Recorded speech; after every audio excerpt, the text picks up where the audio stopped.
আক্রমণে মিনাস বাদি আকাশতলা আক্রমণে রবিন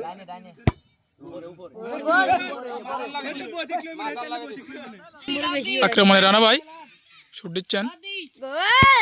গোল আকাশতলা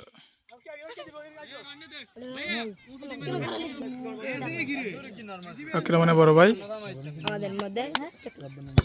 বড় ভাই সাথে একটা গোল করছেন বাস জুনিয়র হয়তো উনি উপর দিয়ে মারতে পারেন না বাদ দিয়ে মারতে পারেন কিন্তু গোলে গেলে এটা দুর্ভাগ্য ও গোল ভিনিসিয়াস ও ভাই কেন না কাকা ও ভাই কেন তো কাকা গোল দিয়া ভিনিসিয়াস উত্তরসূরি ভাই এখানে খেবেন না আক্রমণে আমাদের লাল রনি দেখা যাক উনি কি করেন ওয়াও সেরা গোল রনিরটা সেরা সেরা রনি সেরা উনি তো ও ও মাদি ভাই গোল মাদি ও সেরা আরে রানা ভাই